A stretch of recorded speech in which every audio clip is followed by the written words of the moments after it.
Good morning. Nabadwip raise একাডেমিতে স্বাগত। আমি দেবেন্দ্র স্যার। আমার এই ভিডিওটা সম্পূর্ণত যারা চাকরি প্রার্থী মানে চাকরি পরীক্ষার জন্য খাটছো এবং স্কুল কলেজের বিদ্যার্থীদের জন্য। আজকে যে জিনিসটা বোঝাবার চেষ্টা করছি, ইকোনমিক্স নিয়ে অনেকেরই একটা ভয় ভীতি থাকে। তা স্বাভাবিক, ইকোনমিক্স সাবজেক্টটা শুনতেই এমন লাগে যে মারাত্মক চাপের। আর দ্বিতীয় কথা হলো, আমরা অনেকেই যারা আর্টস অথবা সায়েন্স অথবা মেনলি আর্টস আর সায়েন্স ব্যাকগ্রাউন্ডের ছেলেমেয়ে, তারা ইকোনমিক্সটা অনেকেই পড়ে আসি না, কমার্সকে পড়তে হয়। তা ভয়ের কোনো কিছু নেই। আজকে যে ক্লাসটা নিচ্ছি সম্পূর্ণ প্রাথমিক ক্লাস, একটা ফাউন্ডেশন ক্লাস বলা যায়। আমরা ইকোনমিক্স কি সেটা শিখব। তা ইকোনমিক্সটা হলো অর্থ সংক্রান্ত, এবং অর্থ সংক্রান্ত যখনই বলা হচ্ছে তখন আয় ব্যয় জিনিসটা চলে আসছে, মানে এক্সপেন্ডিচার ইনকাম এটা বলে।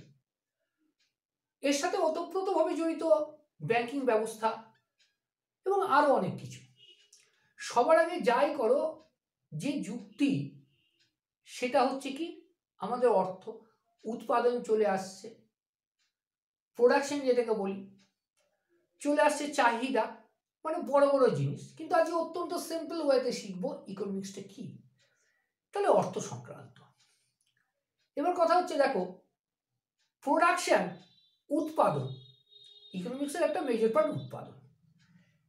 তার আগে একটা জিনিস শিখে নিই, ইকোনমিক্সের ভাষাতে অ্যাসেট,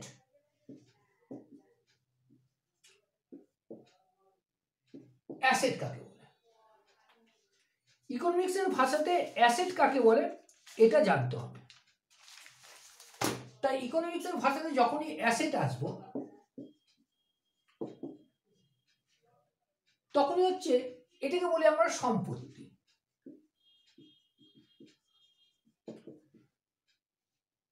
তাহলে এই সম্পত্তিটা কি? দেখা গেল তুমি একটা বাড়ি কিনলে, আমি ধরলাম একটা বাড়ি কিনলে, হয়তোবা 28 লাখ ইনভেস্ট করে বাড়ি কিনলে, অথবা ধরলাম তুমি ব্যাংক থেকে 10,000 টাকা উঠিয়ে আনলে। তাহলে এই দুটোই কি তোমার সম্পত্তি বিবেচিত হবে? সাধারণ ভাষাতে দেখতে গেলে এটা সম্পত্তি, সাধারণ ভাষায়। কিন্তু ইকোনমিক্স, অর্থনীতি যখন পড়বো তখন কিন্তু এটা সম্পত্তি বলতে পারবো না। সম্পত্তি কখন বলবো? যখন কিছু এক্সট্রা আর্নিং হয়। এই এক্সট্রা আর্নিংটা হচ্ছে সম্পত্তি বলা হয়। এর মতো হতে পারে তোমার বাড়িতে বাগান রয়েছে, ফুলের বাগান, সেখান থেকে ফুল নিয়ে তুমি ঈশ্বরের আরাধনা করো, হতে পারে। তাহলে সেই যে ফুল রয়েছে সেটা কিন্তু ইকোনমিক্সের আওতায় আসবে না। কিন্তু দেখো, সেই ফুল যখন তুমি বাজার থেকে কিনে আনছো, সেটা কিন্তু ইকোনমিক্সের আওতায় চলে আসলো, কেন? ওখানে আয় ব্যয় শুরু হয়ে যাচ্ছে। ঠিক তেমনই এই যে 28 লাখ টাকার বাড়িটা কিনলে, এটা সম্পত্তি নয়। কারণ দেখো, এই 28 লাখ টাকার বাড়িটা যদি তুমি এরকম ভাবেই রেখে দাও, ধরো 2 বছর রাখলে, 2 ইয়ার্স আমি ধরলাম, তাই 2 ইয়ার্সের জন্য তোমায় কি দিতে হয়েছে? তোমার ট্যাক্স দিতে হয়েছে, রাইট? ইলেকট্রিসিটি বিল দিতে হয়েছে, আদার্স এক্সপেন্সেস রয়েছে, এছাড়াও মেইনটেনেন্স যেটাকে বলে, মেইনটেনেন্স করতে হয়েছে, মেইনটেনেন্স কস্ট রয়েছে। তাহলে বাড়িটা 28 লাখ টাকায় কেনার পরেও 2 বছরে কিন্তু এইগুলো দিতে হয়েছে, তোমার 1 পয়সাও রিটার্ন আসেনি। সুতরাং যতক্ষণ না টাকা রিটার্ন আসে, এই যে 28,000 টাকা তুমি ইনভেস্ট করেছো, এই ইনভেস্টের উপরে যতক্ষণ না ইন্টারেস্ট পাচ্ছি, ততক্ষণ সেটা সম্পত্তি নয়। ঠিক তেমনই দেখো, এবার এই বাড়িটা দেখা গেল তুমি রেন্টে দিলে, তাহলে রেন্ট বাবদ তুমি পার মান্থ একটা ইনকাম পাবে। তার মানে হচ্ছে এই বাড়িটা তখন এক্সট্রা মানি জেনারেট করছে। যখনই এক্সট্রা মানি জেনারেট করবে, দ্যাটস মিন ইন্টারেস্ট পাচ্ছ, এক্সট্রা মানি জেনারেট করবে, তখনই সেটাকে আমরা বলবো অ্যাসেট। তাহলে যখন কোনো জিনিস এক্সট্রা মানি আনছে বা একটা ইনকাম জেনারেট করছে তখন সেটাকে বলা হয় সম্পত্তি বা অ্যাসেট ইকোনমিক্সের ভাষাতে। তুই বলে স্যার ব্যাংক থেকে 10,000 টাকা তুলে এনেছি, জাস্ট হ্যাভ ডান গুড। এই 10,000 টাকা তুমি কি করলে? রেখে দিলে, কোনো কিছু ব্যয় করলে না। আগামী 6 মাস পরে দেখবে 10,000 টাকার যেটা ভ্যালু সেটা ডিক্রিজ হয়ে গেছে। উদাহরণ ধরো 10,000 টাকা আমি ধরলাম, তুমি কোনো কিছু 5টা ইউনিট কিনেছো, আমি ধরলাম। আজকে তারিখ ধরো এই 5টা ইউনিট কিনেছো, আমি ধরলাম 1/1/2025 সালে 10,000 টাকা তুমি 5টা ইউনিট কিনেছো, আমি ধরলাম। আজকে কিন্তু এই 5টা ইউনিট যখন কিনতে যাবে বাজারে তখন কিন্তু 10,000 প্লাস টাকার দরকার পড়বে।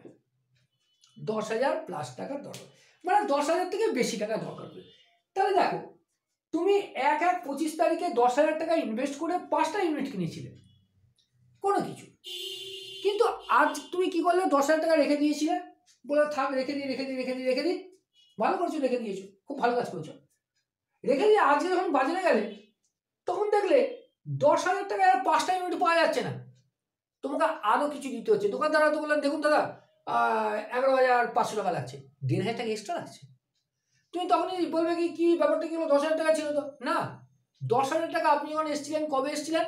1 জানুয়ারি 25 সালে এসেছিলেন। আজকে 12 নভেম্বর 2025, তাহলে 11টা মাস চলে গেছে। 11টা মাসে অর্থের পারচেজিং পাওয়ার কমে গেছে।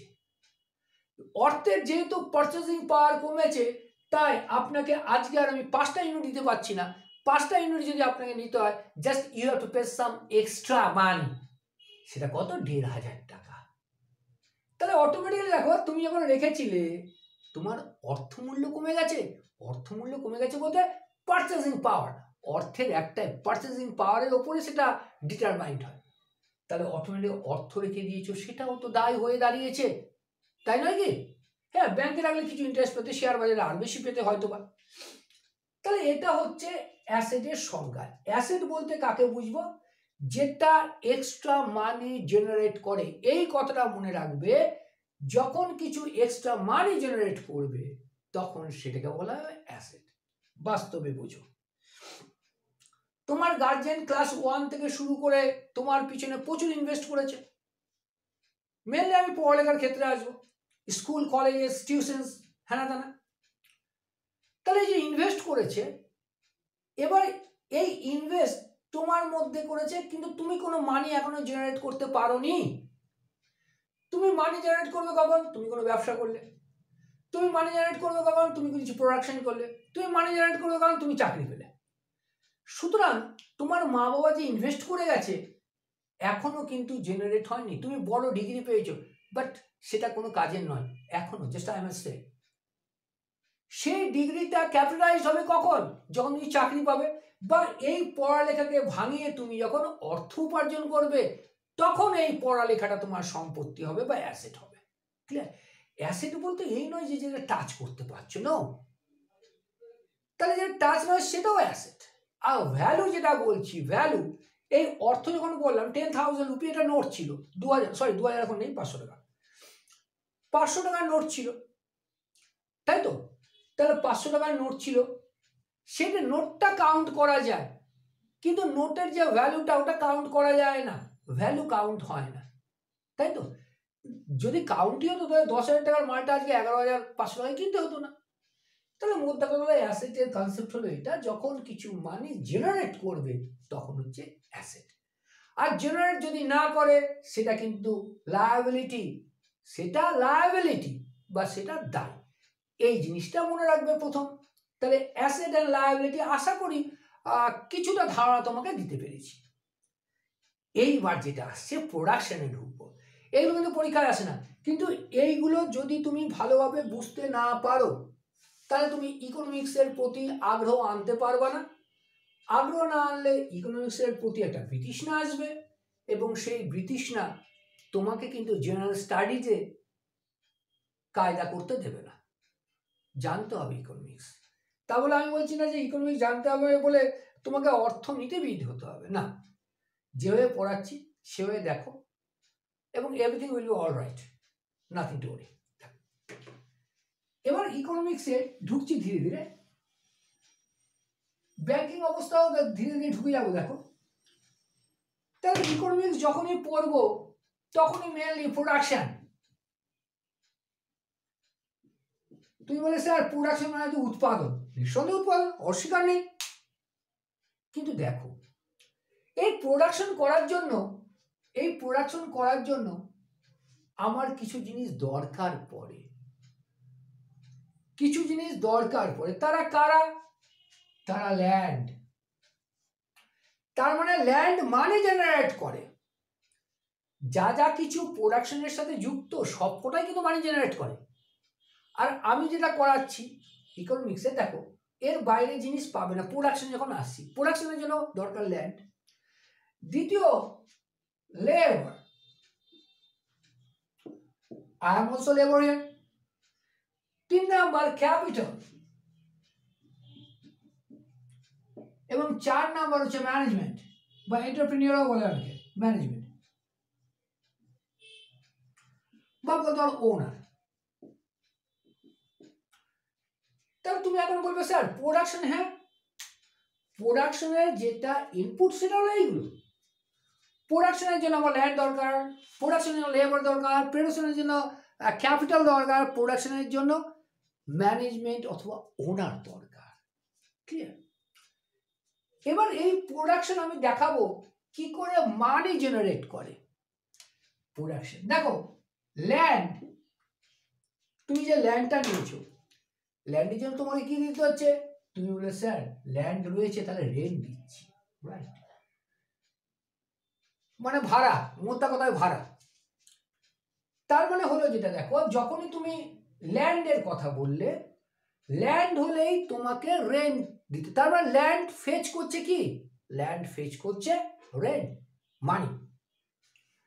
লেবার ওয়েজেস, হ্যাঁ কি না? পরে স্যালারি দেখবো, কমিশন দেখবো, এগুলো পরে, কিন্তু জাস্ট লেবার কে পে করছে কি? ওয়েজেস, মানি। ক্যাপিটাল, এটা ইন্টারেস্ট। অ্যান্ড ম্যানেজমেন্ট অর ওনার যাই বলো, সে পাচ্ছে কি? সে পাচ্ছে প্রফিট। লক্ষ্য করো, সারা পৃথিবীতে প্রোডাকশনের জন্য এই 4টে জিনিসই দরকার, এর বাইরে কিছু দরকার না। তুমি তো বলবে স্যার আপনি তো পড়াচ্ছেন, ডেফিনেটলি, তাহলে আপনাকে দিয়ে এটা বলুন। অবশ্যই দেখো, ম্যানেজমেন্ট আমাকে ধরতে পারো, আমি যেহেতু পড়াচ্ছি, আবার আমি কিন্তু লেবার, আমি লেবার। ক্যাপিটাল কি? আমি যেটা পড়ে এসেছি সেটাই তো ইন্টারেস্ট থেকে পাচ্ছি। দীর্ঘদিন পড়ালেখা করছি, এখনো পড়ালেখা করে যাচ্ছি, এখনো রিসার্চে রয়েছি, আমি ইন্টারেস্ট পাচ্ছি। ইন্টারেস্ট কোনটা? অ্যাকচুয়ালি দেখো খুব ভালোভাবে, ল্যান্ড আমার সেন্টারটা। আমি যদি এটা কাউকে ভাড়া দিতাম তাহলে এখান থেকে তো আমি একটা টাকা পেতাম, তাই নয় কি? যদি এটা আমার নিজস্ব ঘর। লেবার, ক্যাপিটাল, ম্যানেজমেন্ট, এরা এইগুলা। আর এইগুলো সবকটাই হচ্ছে কি? সবকটা হচ্ছে এদের রিটার্ন, এরা জেনারেট করছে। তার মানে এরা সবকটাই কিন্তু মানি। এরা সবকটাই কি? এরা সবকটা হচ্ছে মানি, মানে অর্থ। এবার কথা হলো, দেখো এখান থেকে ব্যাংকিং সিস্টেমে আসবো। অর্থ থেকে ব্যাংকিং সিস্টেমে কি করে আসে? ল্যান্ড থেকে তুমি রেন্ট পেলে, ভালো বুঝবে, অর্থের যোগান দেয়। ছোটবেলায় একটা কথা শুনতে, জলকে টানে। অথবা একটা শোনা যায় যার মাথায় তেল আছে তাতে তেল দেয়। সেইগুলো তো আসছে না, কিন্তু কি সুন্দর দেখো, অর্থ টানে প্রত্যেকটা। দেখো অর্থ বৃদ্ধি হয় কি করে? আমি রেন্ট পেলাম, আমার ধরো এই জমি নিয়ে বলছি, হ্যাঁ আমার ধরো এইটুকুনি জমি ছিল, এইটুকুনি জমি ছিল, আমি রেন্ট পেলাম, রেন্টটাকে আমি ইনভেস্ট করলাম, ইনভেস্ট করতে হবে, রেন্টটাকে আমি ইনভেস্ট করলাম এখানে, রেন্ট।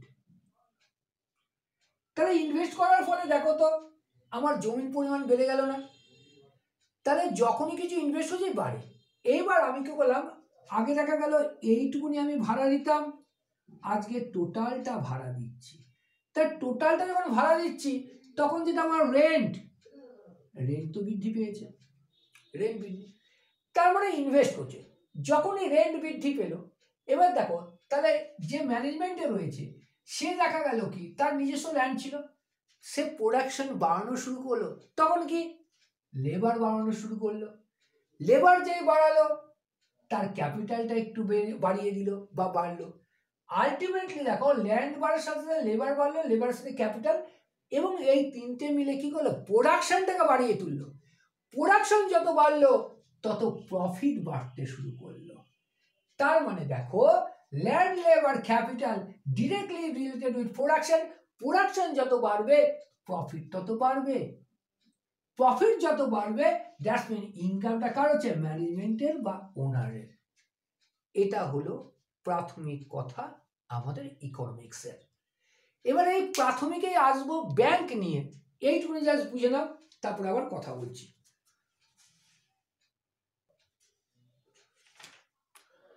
এবার আসা যাক ব্যাংক নিয়ে, ইকোনমিক্সের এটাও একটা চ্যাপ্টার। আর যেটা আগেও বললাম যে আজকে ইকোনমিক্সের জাস্ট আমরা ধারণাটা শিখছি, এই ধারণাগুলো আগে বুঝে নিলে তাহলে আমরা যখন ক্লাস শুরু করব ইকোনমিক্সের সেটা সুবিধা হবে। তাহলে ব্যাংক, ব্যাংক ব্যবস্থা নিয়ে আমরা সকলেই বর্তমানে সুপরিচিত, ইভেন স্কুল স্টুডেন্টসরা, কেন স্কুল স্টুডেন্টসদেরও দেখা যায় ব্যাংক অ্যাকাউন্ট ওপেন করা হচ্ছে। তা ব্যাংক কি আমরা জানি, ব্যাংকে টাকা জমা রাখি, প্রয়োজনে টাকা তুলি, এটা জানি। কিন্তু এখানে ওই অ্যাসেট আসছে, ব্যাংক যেমন নিজে কোনো ইনভেস্ট করে না, তাহলে ব্যাংক কি করে? আমি কিছুক্ষণ আগে যে ক্লাসটা করে গেলাম আমি বললাম সম্পত্তি বা অ্যাসেট কাকে বলবো, যেটা মানি জেনারেট করে সেটা হচ্ছে সম্পত্তি। তোমার বাড়িতে দেখা গেল তুমি টাকা রেখে দিয়েছো, that is not generating extra money, that is why that is not asset. Even তুমি একটা হয়তো গাড়ি কিনেছো for your luxuries purpose, that is also not your asset. কিন্তু গাড়িটা নিলে তুমি তোমার কাজের জন্য নিলে, তখন দেখা যায় তোমাদের ট্রেন ভাড়া বা বাস ভাড়া বা রিক্সা ভাড়া বা টোটো ভাড়া লাগছে না। ইভেন তুমি গাড়ি করে খুব তাড়াতাড়ি জায়গা মতো পৌঁছাতে পারছো, কাজ করে ফিরে আসছো, ফলে তোমার প্রোডাকশন বাড়ছে, তখন সেই গাড়িটা তোমার অ্যাসেট। ক্লিয়ার? তাহলে ব্যাংক কি, দেখো খুব সুন্দর জিনিস, ইকোনমিক্সের ধারণাটাই সুন্দর, বুঝলে তো, ইকোনমিক্সের ধারণাটাই সুন্দর যদি বোঝা যায়। আমি ধরলাম এটা ব্যাংক, তা ব্যাংকে তো নিজস্ব কোনো টাকা নেই, তবে যখন আমরা রিজার্ভ ব্যাংক পড়বো তখন দেখবো 5 কোটি টাকা ইনভেস্ট হয়েছিল, 100 টাকার শেয়ার ছিল, রিজার্ভ ব্যাংক নিয়ে যখন পড়বো তখন পাবো। তাই যে কোনো ব্যাংক, তাহলে ব্যাংক কি করলো, কিছু লোককে কাস্টমারকে ধরলো, কাস্টমারকে ধরে বললো তোমরা আমাকে টাকা দাও। ভালো কথা, টাকা কেন দেবো তোমাকে? বলো তোমরা আমার কাছে টাকা রাখো। ও চোখ দিয়ে নি, এবার তো বলবি কান দিয়ে নি, চল কান দিয়ে নি, নয়তো শুনতে পারবো না, বল শুনতে পারবো না। তাহলে বলা হলো কি, ঠিক আছে, এরা টাকা দিল, ব্যাংক বললো তোমরা যে টাকা দিচ্ছ তোমাদেরকে আমি ইন্টারেস্ট দেবো, তাহলে কি করলো, এরা টাকা এখানে দিল। ভালো, এরা যে টাকাটা দিল ব্যাংকে, ব্যাংক যদি নিজের কাছেই রেখে দেয় তাহলে তো এক্সট্রা মানি জেনারেট হবে না, এক্সট্রা মানি জেনারেট না হলে এদেরকে ইন্টারেস্ট দিতে পারবে না। ব্যাংক যে বললো এদেরকে ইন্টারেস্টটা দেবে, তাহলে ইন্টারেস্ট কি করে দেবে? তাহলে ব্যাংক যখন নিচ্ছে টাকাটা তখন এরা কিন্তু ইনভেস্টর,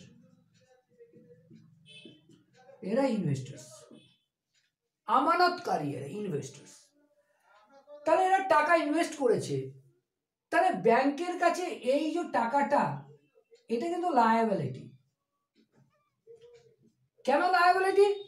ব্যাংকের নির্দিষ্ট সময় অন্তর একে কি ট্যাক্স না ইন্টারেস্ট পে করতে হবে। ব্যাংক কি করলো, এদের যে টাকাটা নিয়েছিল আরো কিছু কাস্টমার খুঁজলো বা ফান্ড খুঁজলো, খুঁজে বলল আপনাদেরকে আমি লোন দিচ্ছি। কি দিচ্ছি? লোন দিচ্ছি। তা যারা ছিল তারা বলে খুব ভালো, লোন দিচ্ছেন ভালো, আমরা ব্যবসা বাড়াবো, প্রোডাকশন বাড়বে, উন্নতি হবে। কিন্তু ব্যাংক বললো আপনাকে লোন দিচ্ছি, আপনি একটা নির্দিষ্ট সময়ে আমাকে টাকাটা পে করবেন, ব্যাক করবেন। তার মানে যে লোনটা দিচ্ছি আমি এদের কাছে সেটা প্রিন্সিপাল, এদের কাছে প্রিন্সিপাল মানে মূলধন হিসাবে যাচ্ছে। এবং ব্যাংকে এরা কি করবে? ব্যাংকে রিটার্ন কি দেবে? Interest and principal. নির্দিষ্ট সময় যেন লোন হয়, হয়তো 2-3 বছর, 5 বছর, 7 বছর, 10 বছর, এরকম লোনেরও বিভিন্ন ভাগ আছে। Business loan, personal loan, CC loan, purchase loan, mortgage loan, car loan, অনেক কিছু লোন থাকে। ব্যাংক এদেরকে দিল। এবার দেখো ব্যাংক এদের কাছে ইন্টারেস্ট, তাহলে ব্যাংক ভালোভাবে বুঝে, ব্যাংক যখন ইনভেস্টরদের কাছে টাকা নিল তখন এরা ডিপোজিট, তখন ডিপোজিটর, এরা ইনভেস্টর অথবা ডিপোজিটর। ডিপোজিটরদেরকে ইন্টারেস্ট দিতে হবে। কিন্তু এরা কিন্তু ডিপোজিটর নয়, এরা লোন নিয়েছে। এবার দেখো এই যে ইন্টারেস্ট আমি ধরলাম 8% ইন্টারেস্ট, আর ব্যাংক আমাকে দিচ্ছে 4% ইন্টারেস্ট। তাহলে কি সুন্দর, দেখো আমার টাকা আমাকে না জানিয়ে আমারই কোনো অপরিচিত লোককে ব্যাংক দিয়ে দিল টাকাটা। আমার টাকাটা যে দিয়ে দিল, ব্যাংক ওর কাছ থেকে উসুল করলো 8%, 100 টাকায় 8 টাকা। আর ব্যাংক আমার কাছ থেকে যে টাকা নিয়েছে আমাকে দিল 100 টাকায় 4 টাকা। তাহলে 8 - 4 = 4%। এই 4% হচ্ছে গ্রস ইনকাম কার? ব্যাংকের। গ্রস ইনকাম অফ ব্যাংকস মানে মোট ইনকাম। তাহলে 8% নিল, আমাকে 4% দিল, ব্যাংকের 4% দিল। এবার দেখো বিভিন্ন খরচা, এক্সপেন্সেস থাকে ব্যাংকের, এক্সপেন্সেস থাকে। তাই 4% থেকে আমি ধরলাম 2% এক্সপেন্সেসে খরচ হলো, তাই 2%। এই 2% হচ্ছে ব্যাংকের নেট প্রফিট, ব্যাংকের নেট প্রফিট। তাহলে ব্যাংকিং ব্যবস্থা দেখলে যে ব্যাংক কি করলো, টাকাটা নিল আমার কাছ থেকে, আমাকে অবশ্যই সে পে করছে ইন্টারেস্ট, আমার টাকাটা ইনভেস্ট করলো অন্য জায়গাতে। তাহলে সব থেকে বড় ইনভেস্টর কিন্তু ব্যাংক। ব্যাংক টাকাটা ইনভেস্ট করছে কাদের কাছে? যারা লোন নিয়েছে তাদের কাছে, এবং লোন যারা নিয়েছে তাদের কাছ থেকে একটা নির্দিষ্ট সময় টাকাটা উঠিয়ে নিচ্ছে এবং একটা ইন্টারেস্ট দিচ্ছে, এবং ইন্টারেস্টটা কিন্তু ডিপোজিটরের থেকে বেশি ইন্টারেস্ট। তাহলে এই দুটোর পার্থক্য, যেটা দুটো ইন্টারেস্টের যেটা পার্থক্য হবে, সেই পার্থক্যটা হচ্ছে কি? Gross income of banks. এই গ্রস ইনকাম থেকে যখন বিভিন্ন এক্সপেন্সেস, ব্যাংকের স্যালারি আছে, মেনটেন্যান্স আছে, হয়তো ডিভিডেন্ড, ডিভিডেন্ড চলে গেছে, এইগুলো রয়েছে, এইগুলোর খরচা পাতি ছেড়ে ছুড়ে দিয়ে যে টাকাটা রইলো সেটা যে নেট, সেটাই নেট ইনকাম, যেটা সেটা হচ্ছে ব্যাংকের প্রফিট। প্রতি 3 মাস অন্তর অন্তর দেখানো হয়, এটা হচ্ছে ব্যাংকের প্রফিট। তাহলে ব্যাংক পেলাম কি? এমন একটা সংস্থা যে নিজস্ব টাকা রাখে না, অপরের টাকা নিয়ে অন্য কাউকে রিটার্ন করে দেয়, অন্য কারো ইন্টারেস্ট পায়, সেটাই তার ইনকাম। ক্লিয়ার? তাহলে ব্যাংক মানি জেনারেট করছে, ব্যাংক মানি প্রিন্ট করছে না, ব্যাংক মানি জেনারেট করছে অতিরিক্ত, এবং সেটা তার প্রফিট হচ্ছে। তাহলে ব্যাংক যে টাকাটা নিল এটা তার কাছে সম্পত্তি, আমার কাছে সম্পত্তি, আমি টাকা ইনভেস্ট করছি, 4% এক্সট্রা পেয়েছি, হলো। তার মানে একটা রোলিং থাকতে হবে, রোলিং যদি থাকে তাহলে তার রিটার্ন আসে। আর এখানে দেখো, এখানেও আছে, ডিপোজিট করে সেভিংসে করতে পারে, এফডি করতে পারে, রেকারিং করতে হয়।